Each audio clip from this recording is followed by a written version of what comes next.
dit un mot.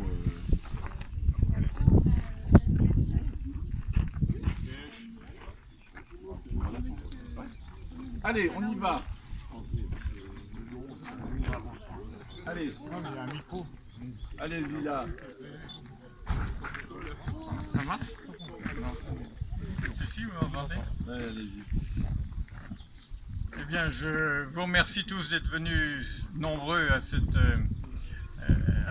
inauguration du lac de Marcenais sous sa nouvelle forme et qui a été construite par le Conservatoire et la Fédération de pêche.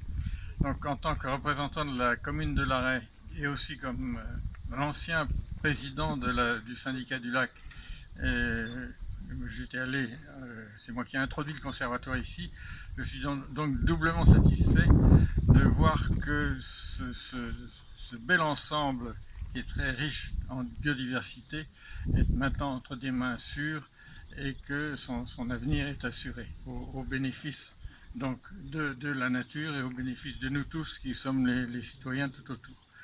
Voilà, donc merci au Conservatoire, merci à la Fédération de pêche pour les actions qu'ils mènent. Bravo. Merci.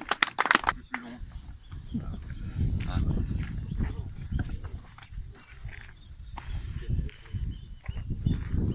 Bien.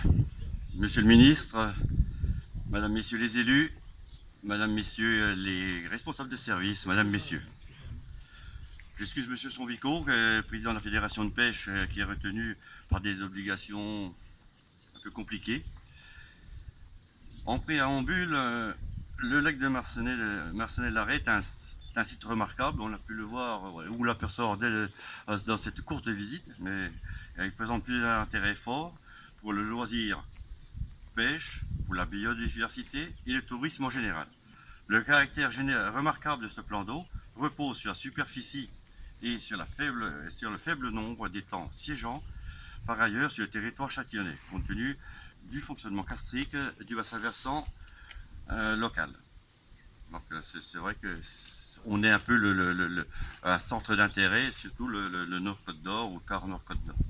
Ce plan d'eau artificiel présente des intérêts majeurs à plusieurs titres: tourisme, avant il y avait le camping toujours, hôtel on espère, baignade, promenade, musée du terroir, halieutique, la pêche, productivité piscicole également, et écologique, refuge de biodiversité, halte migratoire. L'emprise foncière au total de 115 hectares sont propriété de la Fédération de pêche de Côte d'Or et du Conservatoire d'espaces naturels de Bourgogne. Je vais faire un petit mot sur la gestion aussi, sur l'historique plutôt. Sur l'historique. L'exploitation halieutique du lac a été confiée par l'ancien syndicat du lac ex-propriétaire du site et par des baux successifs à la Fédération de pêche de Côte d'Or. La Fédération a ainsi loué le site constitué d'un complexe hydraulique comprenant le petit temps de Larey. On est passé à proximité, qu'on a fait les travaux, bon j'en parlais pas trop parce que ça va être plutôt dans les objectifs de cette année 2019, et le grand étang dit de Marcenais pendant une période de 24 ans. Donc on le louait, ce plan d'eau, depuis 1985. On l'a géré en coordination effectivement avec le syndicat.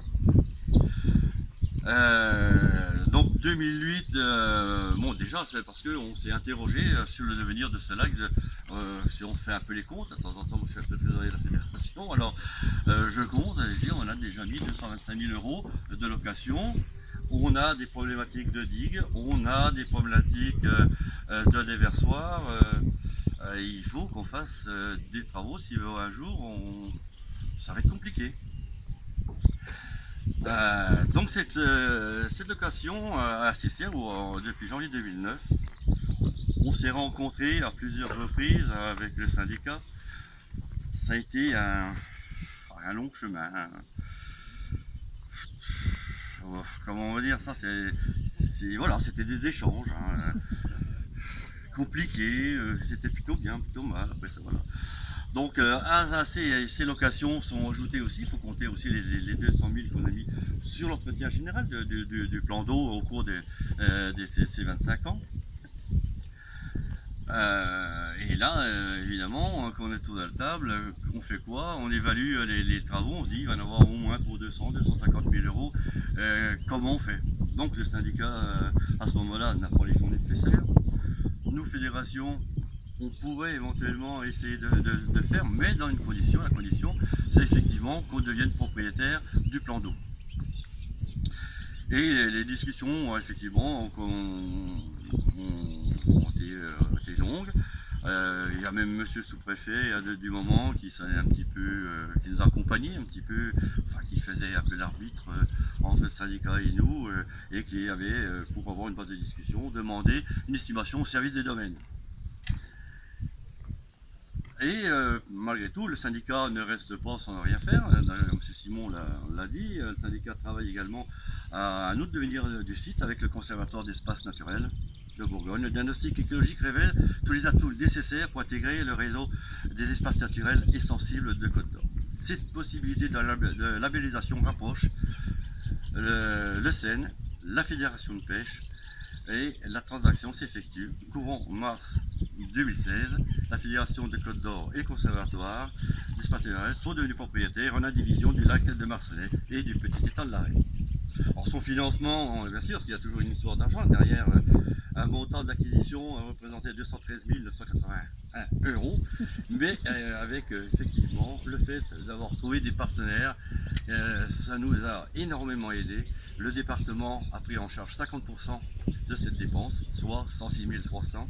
L'agence de l'eau 20%, 43 329, et 15% se répartissaient entre 15% pour le CM et 15% pour la fédération, soit 32 820 chacun. Ce qui était par rapport au départ, on va dire une broutille de 200 000, on est redescendu à 32 000.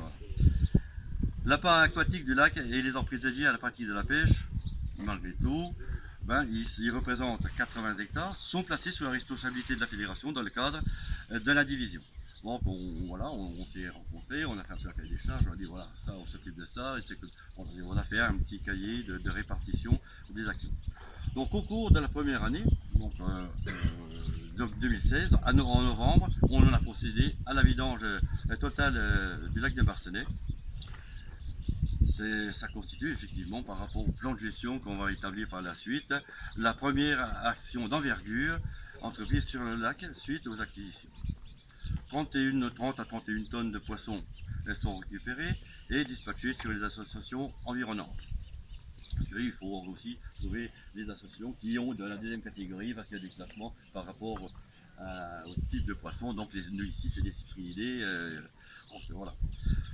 À l'issue de la pêche de fond réalisée mi-novembre, le plan d'eau était maintenu en ASEC en vue de réaliser des travaux fonctionnels et halieutiques qui ne peuvent pas être réalisés en eau. Ce qui nous a donné une obligation de le mettre en ASEC pratiquement un an. Le lac de Marseillais est un plan d'eau vidangeable. Il est soumis à la vidange régulière, fréquence entre tous les 3 à 5 ans, en suivant après les arrêtés, sécheresse ou autres, qui des fois nous repoussent. Ce qui permet le contrôle du peuplement piscicole, la minéralisation des substrats du fond du lac et augmente la productivité piscicole du plan d'eau et son potentiel halieutique. Mais on peut dire aussi sur le côté oiseau est aussi quelque chose de très important qu'on s'est aperçu dans ces 10 ans de non-activité ou de non-pêche sur ce plan d'eau.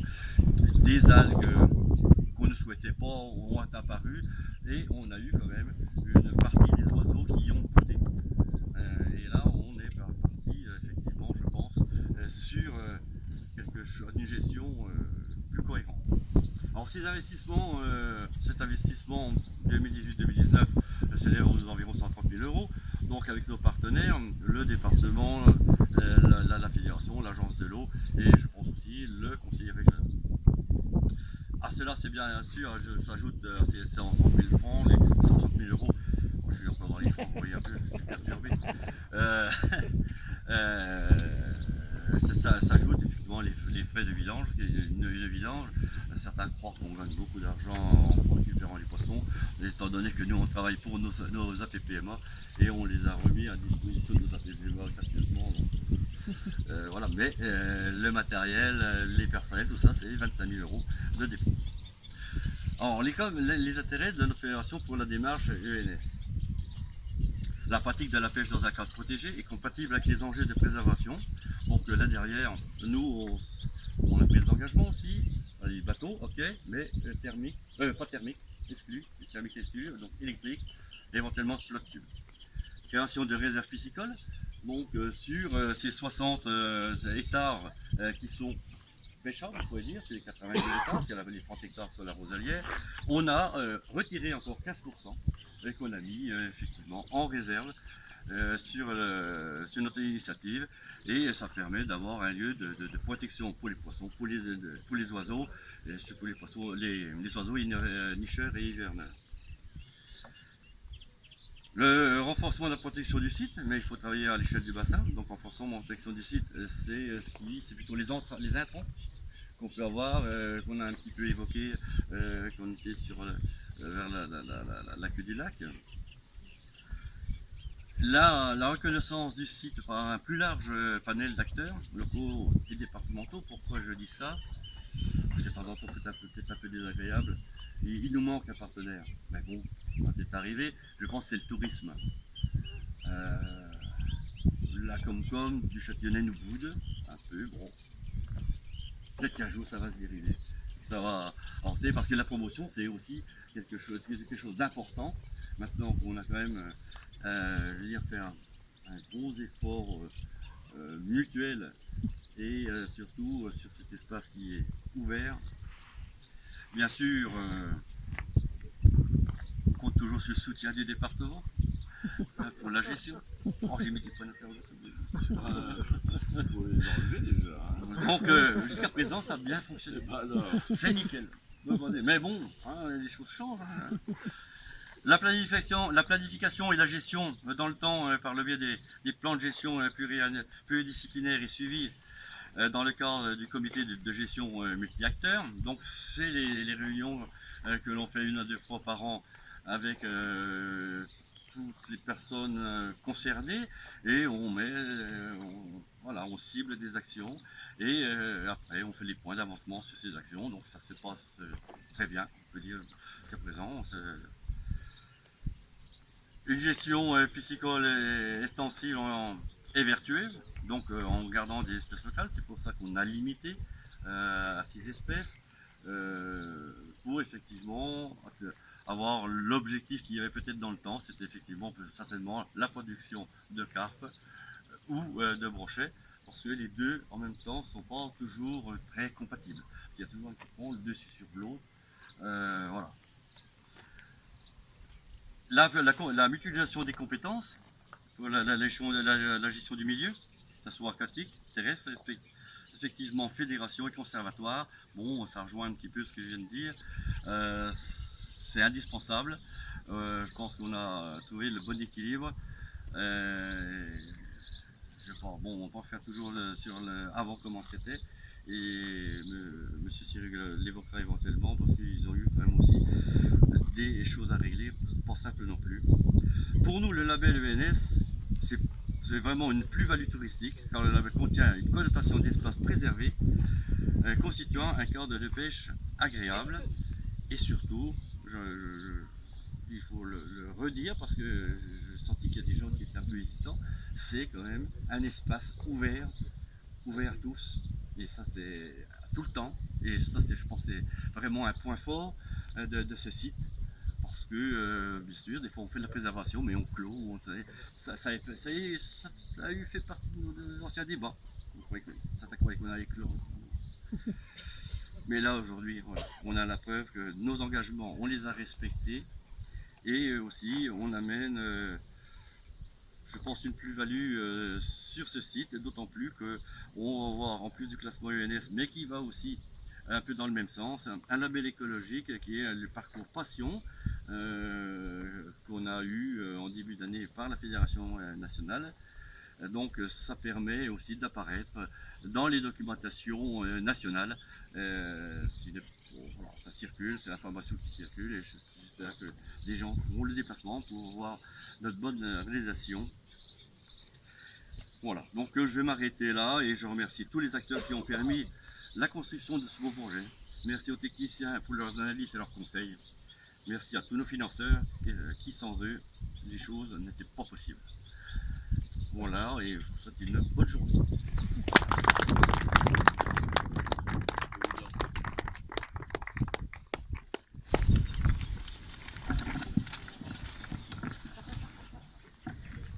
Monsieur le Président, Monsieur le Ministre, Mesdames, Messieurs les élus, Mesdames, Messieurs les amoureux de la nature. Là, Monsieur vient de rappeler un peu beaucoup l'historique, dont je ferai plus bref. C'est vrai que pour écrire un discours, on réfléchit un peu à ce qu'on va dire. Et en fonction du lieu et bien évidemment des interlocuteurs. C'est vrai que le Conservatoire d'espaces naturels de Bourgogne, il a 33 ans. 33 ans, il est né en 86. Et c'est vrai qu'on ne parlait pas, mis à part un peu dans les milieux un peu encore confidentiels, un peu les milieux universitaires, dont je suis originaire, de l'université de Dijon, mais aussi dans les associations naturalistes, les lanceurs d'alerte. 86, pour nous, ça nous paraît loin, mais c'est pas si loin que ça. Et on commençait à peu à parler de catastrophes écologiques, de perte de biodiversité, de changement climatique, de 6e extinction des espèces. On n'en parlait pas encore, mais là on est dedans. Je voulais un peu rappeler ça parce qu'on a eu la grande conférence la semaine dernière pour nous rappeler un peu tout ça, qu'on est quand même dans un monde en mouvement, un monde qui est en train de bouger énormément et qui s'emballe. Donc c'est vraiment avec ces faits que le Conservatoire des espaces naturels est né, et ses buts c'était vraiment la connaissance, la protection, la valorisation et la gestion du patrimoine naturel de Bourgogne. Et on voit que là, avec les partenaires, on en est un exemple typique de ce que l'on peut faire pour préserver un espace ensemble, puisque aussi bien avec le monde, on va dire, de la pêche, le tourisme qui va sans doute aussi arriver, mais aussi avec les naturalistes. Et c'est vrai que la biodiversité, il ne faut vraiment pas la voir comme une contrainte, et on le voit bien ici dans un espace naturel sensible, la biodiversité, c'est un atout, c'est un patrimoine qu'il faut vraiment maintenir. En 2019, le conservatoire, c'est actuellement 180 sites. Donc on est quand même parti, on a 180 sites sur l'ensemble de la région Bourgogne, sur les 4 départements, avec une gestion, soit en direct, soit avec des partenaires comme le monde agricole, de 5700 hectares quand même. Et l'étang de Marcenais, j'ai regardé un peu, c'est quand même à peu près 100 hectares et c'est le plus gros étang du département. Donc on peut quand même se fixer, c'est plus grand que Chambou.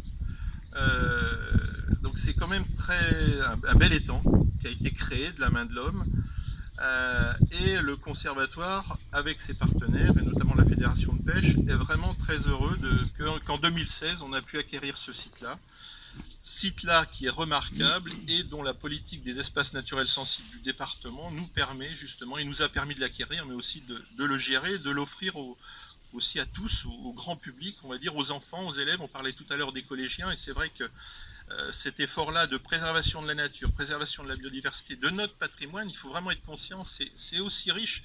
Là, je voyais l'étang de Marcenais, il a été conçu il y a 800 ans. 800 ans, si on regarde un peu, c'est un peu la naissance de Notre-Dame de Paris, je crois, 800 ans. Donc c'est aussi un patrimoine. Le patrimoine culturel est vraiment très important, très riche en France, mais aussi on a un patrimoine naturel qu'il faut vraiment préserver. Historique, je le rappelais rapidement, 800 ans, c'est quand même au XIIIe siècle qu'il a été créé. Alors j'ai 2 versions, soit par le seigneur de Larrey, soit par les moines de l'abbaye de Molesme. L'idée c'était déjà... C'est le seigneur de Larrey. C'est le seigneur de Larrey. Nous avons retrouvé des écrits du XIIIe siècle. Alors c'est le seigneur de Larrey qui devait alimenter sans doute en poisson à un moment donné les moines de l'abbaye de Molesme. Il y a une petite aussi...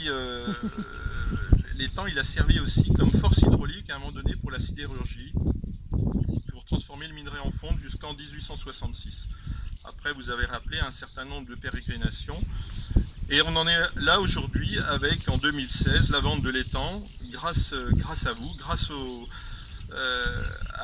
travail que le conservatoire a fait avec vous pour la gestion de cet étang et avec la fédération de pêche de Côte d'Or. C'est vrai que le conservatoire, la première chose qu'il fait, c'est déjà bien connaître le milieu, mais ensuite élaborer un plan de gestion. Et ce plan de gestion, il est en train d'être mis en place grâce à une équipe de professionnels du conservatoire. Donc on a rappelé tout à l'heure la SEC, ça a été remis en dos en 2017. Et là, on est en phase vraiment de réaménager ce site, d'aménager ce site justement pour mieux connaître cette biodiversité, la transmettre, la faire transmettre à tous. Et puis, bien évidemment, quand quelqu'un va venir là, ce qu'on espère aussi, c'est qu'il va pouvoir après repartir en disant mais oui, notre biodiversité, il faut notre environnement, notre nature, hein, on parle de biodiversité, mais notre nature, il faut la préserver parce qu'on en fait partie, l'homme en fait partie. C'est vrai que l'étude a été menée, sur le patrimoine bâti du site. On a vu tout à l'heure la fantastique roselière avec ses oiseaux et le partenariat avec la Ligue de protection des oiseaux. Tout l'auréole, hein, les boisements humides et l'intérêt aussi des arbres vieux. On parle d'arbres vieux, on se dit qu'il faut les enlever et tout, mais non, il y a toute une richesse, une biodiversité qu'il y a de ces micro-milieux. Et on parlait aussi des marais touffeux et de la flore remarquable avec une espèce qui est sans doute en train encore présente, mais sans doute qui risque de disparaître. Donc on va voir 2018, conception des panneaux pédagogiques, et 2019, la pose des premiers panneaux, du fléchage qui est mis en place.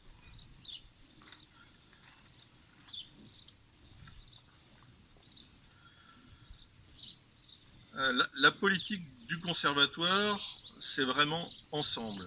Ensemble, préservons notre environnement.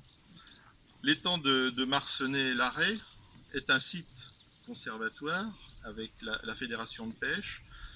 Et on a donc vraiment l'équipe du conservatoire, on a une équipe vraiment de professionnels. On a eu mise en place du professionnalisme et de la méthode pour l'élaboration du plan de gestion, comme je le rappelais tout à l'heure. Et un premier objectif, c'est vraiment la base de cet espace-là, hein, la base qu'il faut vraiment avoir en tête, c'est la conservation de cette biodiversité. Hein. Et on voit bien que ce n'est pas un site qui est mis sous cloche, hein, la peur, le conservatoire n'a jamais été dans cet esprit-là. Quand c'est possible, évidemment, il y a des sites, il faut un peu vraiment les maintenir et pas qu'il y ait une pression humaine, un tourisme trop important, mais là c'est possible.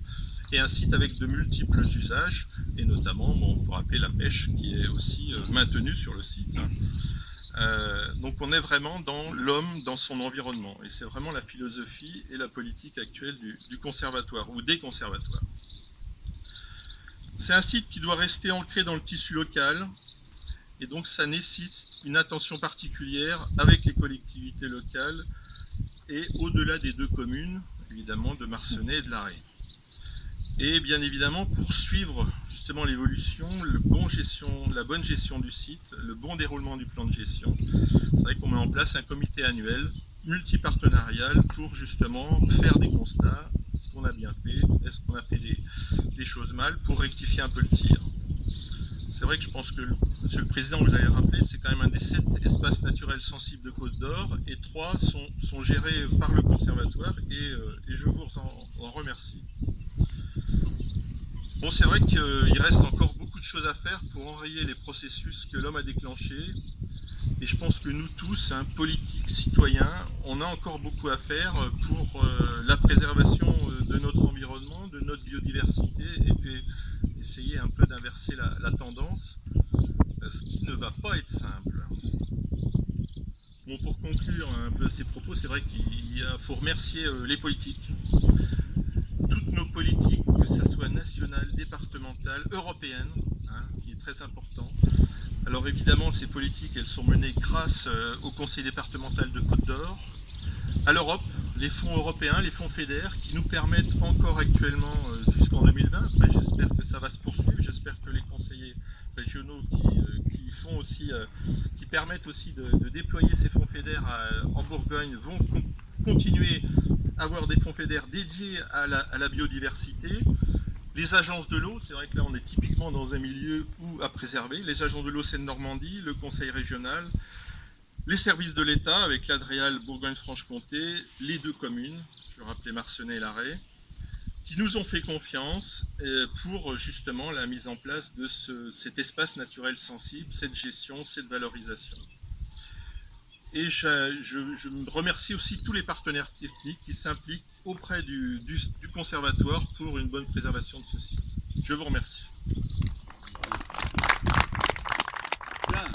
Monsieur le Président du Conservatoire, Monsieur le Trésorier de la Fédération de pêche, transmettrai des vœux de rétablissement à votre Président, Monsieur le représentant de la commune de Larrey, qui était d'ailleurs le dernier président du syndicat, et qui a été un passeur d'histoire, pour écrire une nouvelle page de l'histoire l'histoire de ce lac, de cet étang de l'arrêt de Marcenais. Et donc, vous saluez vous tous. Vous dire c'est un grand moment d'abord, c'est un grand moment pour la Côte d'Or tout entière, parce que nous inaugurons un site pour lequel, à un moment donné, on s'interrogeait beaucoup des conditions dans lesquelles on allait assurer son avenir.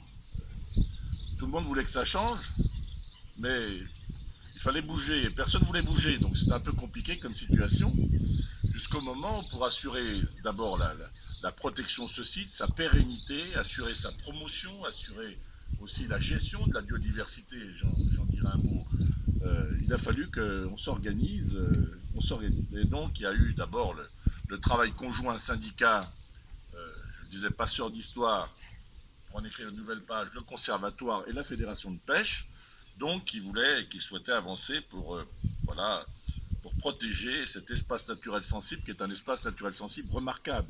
D'ailleurs, il suffit d'aller voir l'observatoire qui est au bout, au pied de la Roselière, pour voir la variété des espèces d'oiseaux migratoires ou non, la diversité aussi de la faune qui est là, avec de la flore qui est tout à fait remarquable et qui doit être protégée, et dont nous avons la responsabilité de la transmettre aussi pour nos enfants, de la faire découvrir, de sensibiliser aussi ceux qui le sont moins, de mesurer les effets du changement climatique.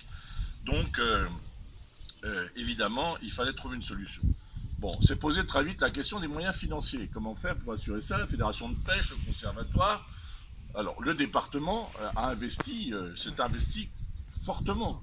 Puisque je vous rappelle, pour l'acquisition, le département de la Côte d'Or a financé à hauteur de 50% l'acquisition. On ne s'est pas contenté de financer l'acquisition, vous le savez, puisqu'on participe également à l'animation du site, à la vie du conservatoire, à travers les actions que nous conduisons. Vous l'avez rappelé, nous avons 7 espaces naturels sensibles protégés dans le département. 3 sont gérés par le conservatoire, donc c'est un partenaire solide dans lequel nous avons des relations extrêmement confiantes. Je suis doublement content d'être là d'ailleurs, parce que je suis content d'être là comme président du conseil départemental, aux côtés de Marc Fro, qui est le président de la commission compétente, mais je suis aussi d'être là comme président du comité de bassin Seine-Normandie, puisque vous l'avez rappelé, les 2 principaux financiers pour l'acquisition, 50% le département, 20% l'agence de bassin et Seine-Normandie, et je me réjouis de son implication. Donc je veux saluer vraiment tous les acteurs, évidemment tous ceux qui ont contribué à cette nouvelle étape extrêmement importante. Ça va devenir, en tout cas je le souhaite, vous parlez du tourisme, bon, il y a l'implication des acteurs locaux, je sais que ce sera un espace incontournable à terme pour tous les acteurs locaux, parce qu'il est inscrit dans la durée désormais, hein, et puis c'est un espace pour lequel les études qui sont conduites depuis d'ailleurs très longtemps. Hein. Je discutais avec la LPO, la Ligue de protection des oiseaux.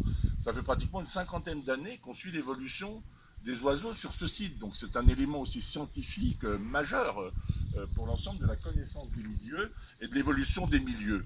D'ailleurs, je veux redire à nouveau devant vous tous combien je me réjouis du partenariat solide également avec la LPO, la Ligue de protection des oiseaux, que je souhaite voir inscrit dans la durée. Hein.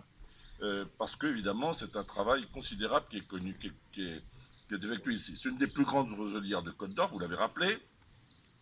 Ça permet la nidification aussi d'oiseaux rares, des herbiers aquatiques, enfin on ne va pas revenir sur tout ce que vous avez déjà dit. Et ce sont des espèces remarquables qui bénéficient pour certaines d'entre elles, je veux dire pas que d'une protection départementale, mais d'une protection régionale, voire nationale. Donc, c'est un espace important en termes de zones humides. Donc, bon, maintenant, cette étape est franchie. Je me réjouis aussi que ce soit, vous l'avez dit vous-même, un site ouvert, un site accessible, d'abord au jeune public. Je crois que vous savez, on a questionné récemment les jeunes collégiens de Côte d'Or sur comment ils voyaient leur avenir. La protection de l'environnement figure parmi les toutes premières priorités de nos jeunes. Cette sensibilité-là, c'est une chance donnée pour l'avenir de notre territoire. Donc il y a eu de nombreux travaux qui ont été conduits, des aménagements, vous l'avez rappelé, des panneaux d'accueil, les pontons de pêche, la réfection de l'observatoire ornithologique, et c'est également important, évidemment, aussi pour l'activité touristique et économique, puisque c'est juste à côté de la maison du terroir, dont je tiens à saluer les artisans qui mettent ici en vente, et puis aussi le parcours de pêche, parce que c'est un espace partagé, géré, et donc il y a donc aussi une pêche à parcours passion qui est reconnue au plan national. Donc adopté au niveau du département un nouveau schéma départemental des espaces naturels sensibles et de la biodiversité pour la période 2018-2025.